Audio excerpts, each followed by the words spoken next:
Hello, this is Adam from Pinhead's Pinball, and I'm here to give you a quick tour of my Stern Whitestar test rig. This isn't nearly as sophisticated or as attractive as many of the test fixtures that folks have posted online. Certainly not intended to compete with those. The intent here is to present a bare bones approach to being able to conduct bench testing of a board set, and then also testing that could be conducted in a game itself. There is a companion document linked in the description that gives more technical information on how this is all connected, including pin breakouts and wiring harness information, and I hope that you reference that document also. In order to conduct bench testing of a Whitestar board set, we need a Whitestar board set. We need a CPU soundboard with working ROMs. I've got Ripley's Believe It or Not, Sound ROMs, Game ROM, and Display ROM in this board set. You need a power driver board. And all of these are OEM with the exception of the Rotten Dog Amusements display controller board. You also would need a DMD display. I use a color DMD LED Sigma. I think they're a great value, very easy to work with, and very flexible in terms of trying to connect it to different types of board sets. These are my alphanumeric displays that I use for System 11 and Data East alphanumeric. We won't be getting into those on this video. Okay, so let's talk a little bit about how we're powering this board set. You'll see a lot of information online recommending that you use a PC ATX power supply. I recommend you think about that really hard before you decide to do that. That's where I started, based on a lot of those passionate opinions. I even ordered a number of these breakout boards that you can use to connect an ATX power supply in this inlet here, and you have all these DC voltages available, -12, +12, and 5. We wouldn't connect the 3.3 because it's derived internally on the Whitestar board set. But I had a heck of a time. I went through 3 or 4 ATX power supplies. I tried lamp ballast to regulate the amount of, or to provide a constant level of synced current, and I just couldn't get those ATX power supplies to reliably boot board sets. Maybe 1 out of a 10 or 12 times of powering it on, it would work. And I gave up. So what I do is I use a power transformer, just like what you use in your games. And I provide the proper AC voltages into the AC voltage inlet receptacle on the power driver board. And the way I've done that is I had a custom power transformer wound by Prem Magnetics. The cut sheet is also linked in the description, that technical document. And I paid them a couple $100 to make me a power transformer with sufficient secondary windings to power Williams System 11, Williams WPC, Data East, alphanumeric, or DMD, Stern Whitestar, and SAM. So I've got all the secondary voltages needed. I did make some compromises and some rounding of voltages and took things a little bit out of spec on some windings just to make them more flexible and to cut down on that count. But all that information is presented in actually the appendix on the linked document. I strongly encourage considering doing that. It's a little bit bigger front-end investment, but in my experience, it's just been a slam dunk in terms of reliability of boot up. I've got the primary winding of this power transformer connected to the output of an isolation transformer.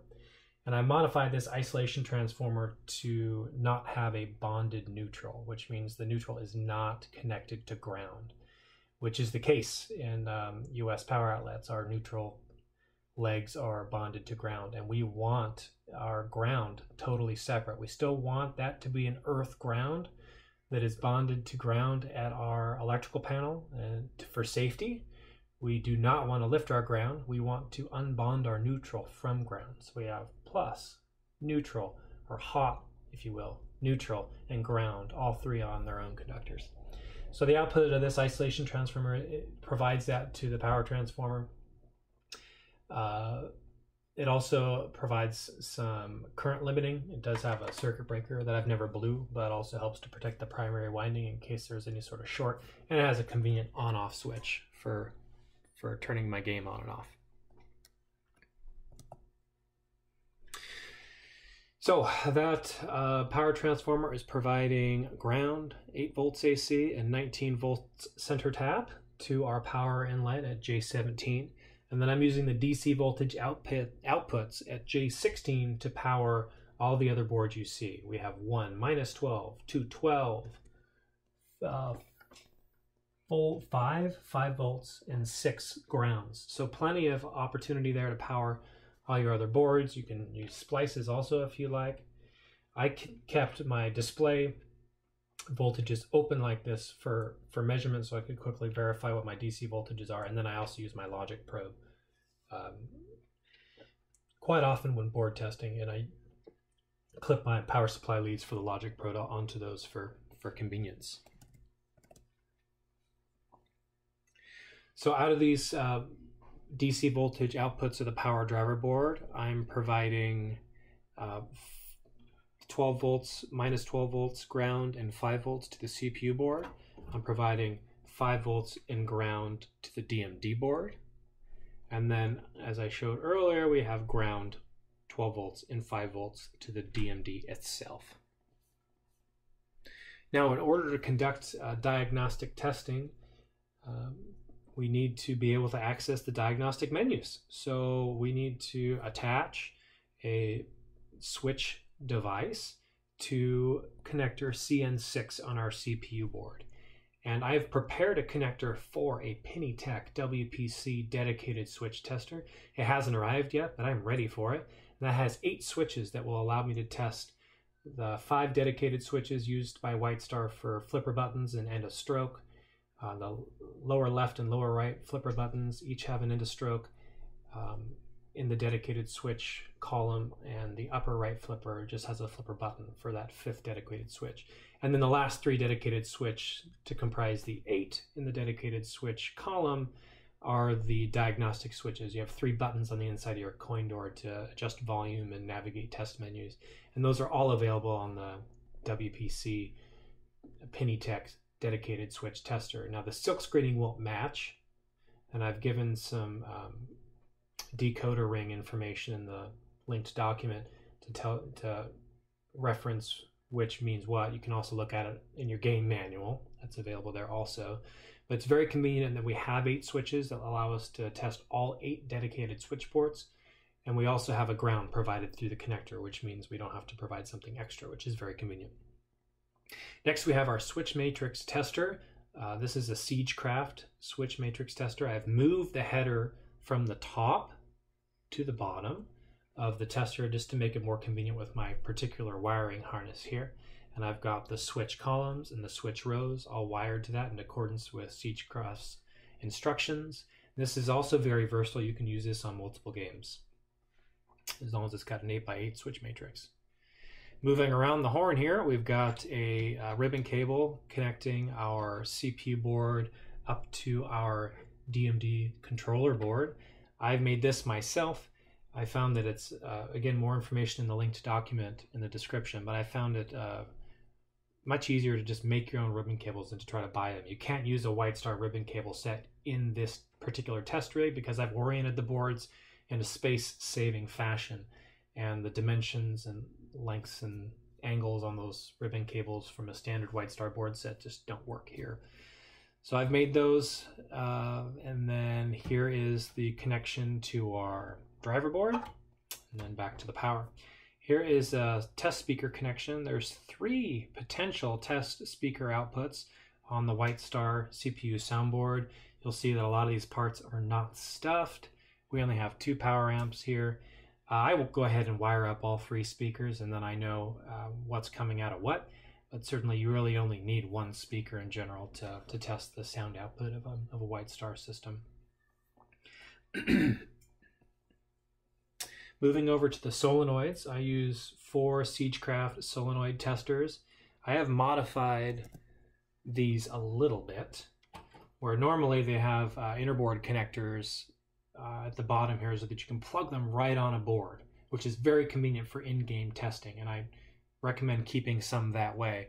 But what I've done is I've added header pins and added a keying pin and another pin so that I can easily provide the 5 volts required to illuminate these LEDs without needing to use these test points on the top surface of the board. And I plug that into this connector, and I have those 5 volts daisy chained to each power pin on these testers. So it allows me to easily power all 4. You'll see that I have one transistor locked on here that I still need to repair.